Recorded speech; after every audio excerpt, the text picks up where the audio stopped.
네, 이어서 부동산 상담 준비되어 있습니다. 얼마 전까지는 10년간 월급을 한 푼도 쓰지 않고 모으면 수도권 내 집을 마련할 수 있었는데 지금은 그조차 가능할까 걱정이신 분들 많습니다. 게다가 내 집 마련은 물론이고요. 전셋값도 100주 넘게 오르고 있다는 소식에 집 걱정 마를 날이 없는데요. 최근 초기 입주할 때는 집값의 일부만 내고 10년 후에 10년 전 가격 그대로 집을 살 수 있는 방식의 임대주택 방안이 발표됐습니다. 당장 큰돈 마련이 어려운 무주택자, 청년, 신혼부부에게는 반가운 소식일 것 같은데 정치권에서 시작된 내용이 정책까지 이어질 수 있을지 또 기존 시행의 문제점과 함께 우려도 큰 상황인데요. 자세한 내용 짚어보죠. 자, 함께 말씀 나눌 분 모셔봅니다. 박원갑 KB국민은행 부동산 수석 전문위원 전화 연결돼 있습니다. 위원님 나와 계시죠? 네, 안녕하십니까. 예, 위원님 나와 계시죠? 자, 최근 그 전세 시장 상황부터 살펴보겠습니다. 앞서 말씀드렸던 것처럼 100주 연속 상승세가 이어지고 있는데 5월에는 상승세가 좀 주춤했던 것으로 알고 있습니다. 이후에 어떤 변화가 있습니까? 최근 들어서 이제 전세 시장이 다시 불안해지고 있다. 특히 국지적으로 전세값 상승률이 좀 높아지고 있다. 이렇게 정리를 할 수가 있을 것 같고요. 예. 그동안에 이제 전세값이 주춤했던 것은 그 지난해 7월 주택 임대차 3법이 있잖아요. 예. 그게 시행되면서 전세값이 이제 고공비행을 했었는데 그게 정점이 아마 10월에서 11월 정도 되었던 것 같아요. 그 이후에 예. 이제 급등에 따른 이제 후유증 때문에 예. 이제 어느 정도 약간 조정 양상을 보이다가 최근 들어서 상승폭이 좀 가팔라지는 뭐 그런 양상이고요. 그거는 주로 뭐 재건축 이주수요하고 예. 또 임대차 3법의 마지막 그 퍼즐이라고 할 수 있는 전월세 신고제 시행을 이제 앞두고 예. 다시 이제 상승폭이 좀 커지는 이런 양상이라고 보면 예. 되겠습니다. 자, 그 6월 1일에 양도세와 종부세 세율이 좀 변경됐지 않습니까? 네. 부동산 시장에 영향을 미쳤습니까? 매물이 전반적으로 더 안 나오는, 말하자면은 매물 절벽이라 할까요? 예, 매물 예. 가뭄이 좀 더 심화되는 양상이라고 보고요. 그렇지만 뭐 가격은 아직까지 크게 뭐 떨어지지는 않고 있어요. 왜냐하면 오히려 지금 규제 완화에 대한 기대감들이 시장에 아직까지 좀 남아 있고요. 아직도 예. 금리가 뭐 인상된다고 하지만 아직 본격화되지는 않아서 예. 전반적으로는 거래가 뜸한 가운데 강보합세를 뭐 이어가고 있다, 이렇게 정리를 하면 될 것 같습니다. 예. 자, 단기적으로 보면 하반기 전세 시장 어떻게 좀 예측하십니까? 계속해서 불안 이렇게 저는 보고 있어요. 예. 지금 아까 제가 국지적 그 재개발, 재건축, 철거 수요 그게 전세 시장에 영향을 줬다 말씀을 드렸는데 지금 반포 쪽에 그 재건축 이주 수요가 한 5천 가구 정도가 돼요. 예. 이게 지금 전세 시장, 특히 강남 지역 전세 시장 불안의 요인이 되고 있는데 예. 그래서 서초구에서 전세값이 제법 올랐고요. 예. 그러다 보니까 뭐 강남, 동작구까지도 조금은 영향을 이제 미치는 구조인데. 아무래도 그쪽에 계신 분들이 강남권이나 그 저 사당, 이수 이쪽으로 많이 이동을 하시잖아요. 네, 그쪽도 가시고요. 또 예. 용산 쪽이나 뭐 성동 예. 이런 쪽도 이동하는 모습을 주위에서 좀 봤습니다. 그러면 아무래도 그쪽의 전세값이 좀 오르겠습니다. 그렇죠. 예. 전세 사시는 분들은 그렇게 그 원래 저 살던 데서 크게 예. 벗어나지 않으는 경향이 강해요. 그러니까 뭐 내 집 마련한다면은 예. 가령 뭐 반포에 사시는 분들이 분당이라든지 뭐 용인 같은데 내 집 마련해서 갈 수는 있잖아요, 그죠? 그런데 예. 전세는 굳이 그까지 멀리 가야 되나 이런 그렇죠. 생각을 하시는 분들이 많아요. 그래서 예. 항상 이게 이주가 몰리면은 일시적으로 어떤 국지적 전세 불안은 뭐 불가피하다, 이렇게 볼 수가 있을 것 같습니다. 예, 알겠습니다. 전세 시장 장기적으로 보면 집주인들은 전세보다는 월세를 선호하는 상황인데 그러면 장기적으로 봐도 지금보다 전세 시장이 좀 안정화될 것이라 이런 기대도 쉽지 않을 것 같습니다. 시장에서는 어떻게 전망됩니까? 그러니까 공급이 크게 늘어난다면은 예. 당연히 전세 시장은 진정될 가능성이 있어요. 그렇지만 내년에도 뭐 아파트 입주 물량이 많이 줄어들잖아요. 예. 이런 상황에서는 제 생각에는 전세 시장의 어떤 불안은 이어진다. 특히 전세 유통 매물이 많이 줄었잖아요. 예. 그래서 집주인들은 일단은 뭐 전세보다 월세를 이제 선호할 수밖에 없는데 뭐 예. 종부세나 뭐 각종 재산세 부담도 있고요.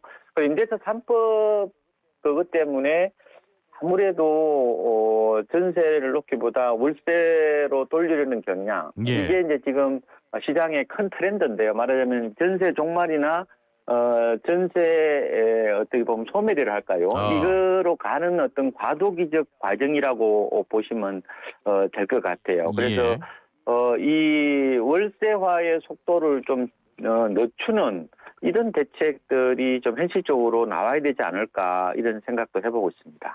지금 그 대책이 나와야 된다 이렇게 말씀하셨는데 그런 대책 혹시 조금 예를 들어 주신다면 어떤 게 있겠습니까? 뭐 가령 전세로 놓는 경우에 예.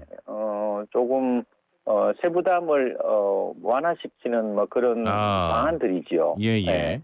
근데 이제 자칫 이게 또 갭 투자를 또 이렇게 뭐 촉진하는 게 아니냐, 부추기는 게 아니냐 그런 또 지적이 있긴 하지만 전반적으로 주택 시장 가운데 전월 시장만 본다면요. 전세 공급을 좀 더 민간에서 좀 늘리고 또 공공에서도 전세 임대를 좀 늘려주는 것도 좋을 것 같아요. 가령 뭐 장기 전세 이런 거 있잖아요. 이런 것들을 좀 더 확대하는 방안 이게 필요하지 않을까. 왜냐하면은 언젠가는 결국 저는 전세가 다 없어질 건데 이게 너무 빠른 속도로 진행이 되면은 시장에 참여하고 있는 사람들이 굉장히 혼란을 느끼잖아요. 그러니까 지금은 속도를 늦추는 어떤 그런 방법을 좀 다각적으로 찾아봐야 하지 않을까 이렇게 보고 있습니다. 알겠습니다. 자, 본격적으로 누구나 집 프로젝트에 대해서 짚어보도록 하겠습니다. 이번에 발표된 누구나 집 5.0 프로젝트 어떤 지역에 어떤 방식으로 진행이 되는 겁니까? 이게 어떻게 보면 옛날에 그 뭐 지분 적립형하고 유사한 건데요. 그러니까 안정적인 소득은 있는데 당장 목돈이 없는 무주택자라든지 뭐 청년 신혼부부들이 있잖아요. 그러면은 집값의 한 6에서 16% 정도만 지급을 하고 그다음에 10년간은 주로 시세의 80에서 85% 수준의 이제 임대료 월세를 내는 겁니다. 그리고 계속 거주하다가 10년 후에 이제 최초 입주할 거잖아요. 그때의 가격으로 그러니까 분양을 받을 수 있도록 그렇게 설계돼 있다 이렇게 보시면 될 건데. 그래서 이제 아까 제가 월세를 낸다 말씀을 드렸잖아요. 그 상승률도 한 2.5% 정도로 적용이 돼서 일반적인 상황보다 굉장히 좀 저렴한 구조인데요. 지금 올해 연내 사업자를 선정해서 내년 초부터 분양을 한다는 계획인데 위치는 주로 수도권입니다. 인천 금단이나 안산 반을 시화, 그다음 화성 능동이나 어왕 초평, 파주 운정, 시흥, 시화 같은 6개 지역에서 1,700가구 정도를 시범 사업으로 이제 공급을 해서 계속해서 이제 늘려 나가겠다 이렇게 보면 될 것 같고, 그러니까 적게는 뭐 집값이 한 뭐 6% 정도만 가지고도 일단 돈을 내고 그다음에 월세를 살다가 그거를 이제 원래 그 최초 원래 들어갈 때 그때 가격을 정할 거 아니에요. 그 가격 따라 나중에 내가 집을 갖고 싶으면은 분양받을 수 있도록 그렇게 설계되어 있다 이렇게 정리를 할 수가 있겠습니다.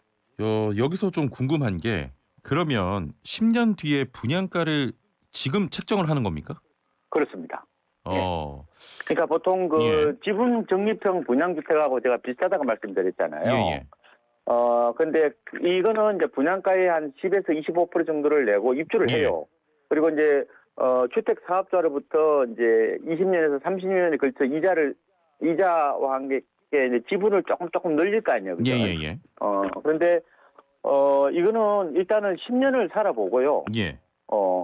입주 당시 분양가로 집값을 지불하는 방식이라는 겁니다. 예. 그동안에 집값이 많이 올랐어. 그렇다고 하더라도 사실상 나올 관계 없는 거죠. 그러니까 그러면요. 원래 예. 들어올 때 그때 분양가로 지불을 하니까 예. 아무래도 어떤 뭐 집값이 오른다든지 그 전환할 때 요새 말썽이 많잖아요, 그죠? 예. 이런 어떻게 보면은 뭐 리스크랄까요? 이거를 좀 피할 수 있는 뭐 그런 장점이 있지 않느냐 이렇게 예. 보고 있습니다.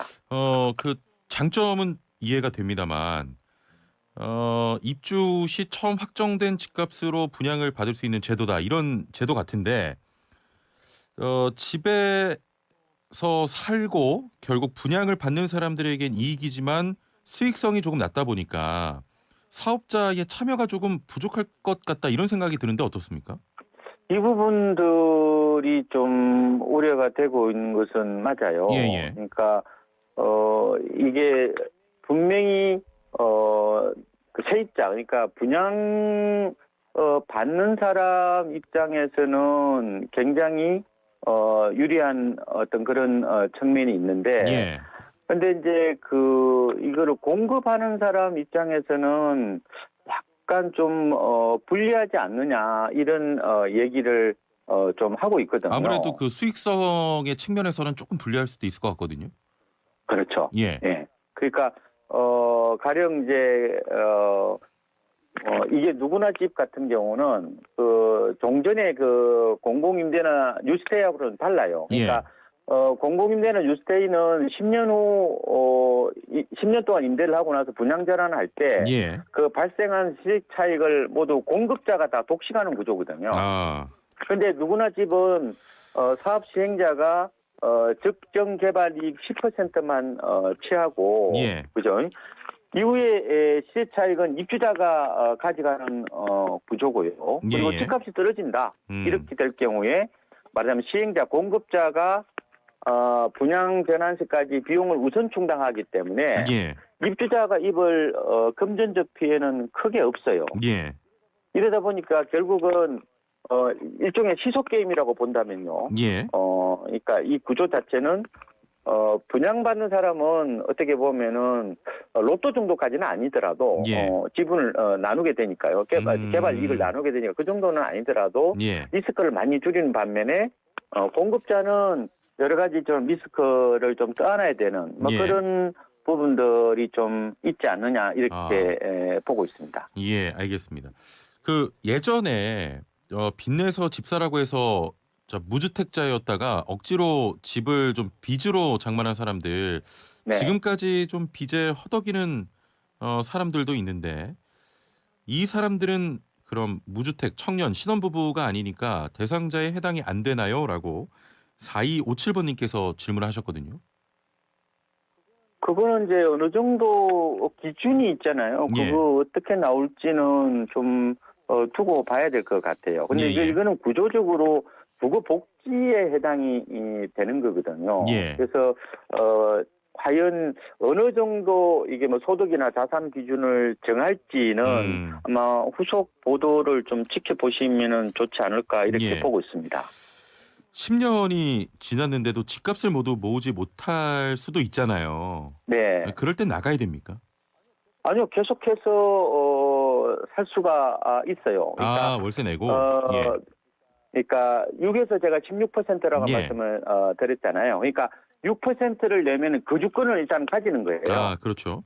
그렇죠. 근데 10%를 내면은 또 분양권을 가질 수가 있게 되니까 그러니까 합쳐서 16%를 내면은 거주권하고 분양권을 모두 받을 수가 있습니다.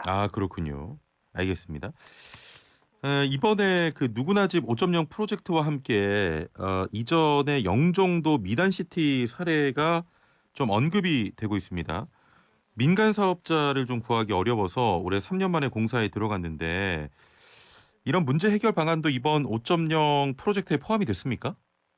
글쎄 좀 이거는 좀 후속 대책을 좀 지켜봐야 되지 않을까 싶어요. 그러니까 이 수익성이 좀 낮아서 영종도 같은 경우에는 상당히 좀 어려움을 겪었는데 그렇다면은 공급 사업자에게 좀 더 메리트를 주는 방안들도 논의가 좀 돼야 되지 않을까 이런 생각을 해보고 있습니다. 예, 처음에 그 시공사도 좀 바뀌었잖아요. 네. 예, 문제가 있어서 이런 부분에 대한 어떤 좀 수익성에 대한 고민을 해야 될 것 같고 누구나 집 프로젝트의 가장 우려되는 점 중 하나로 부지 확보 방안이 또 이야기가 되는데 발표된 지역들 부지 확보에는 어려움이 없습니까?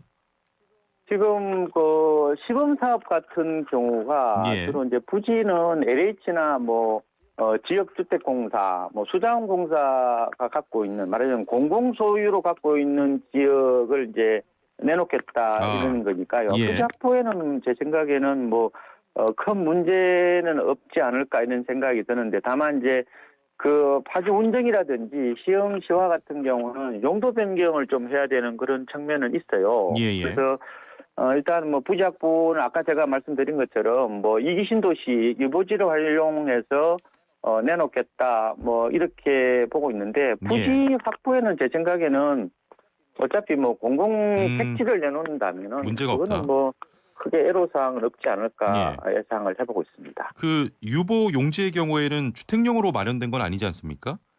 그렇죠. 유보 용지를 주택용으로 변경하는 데는 문제가 없나요?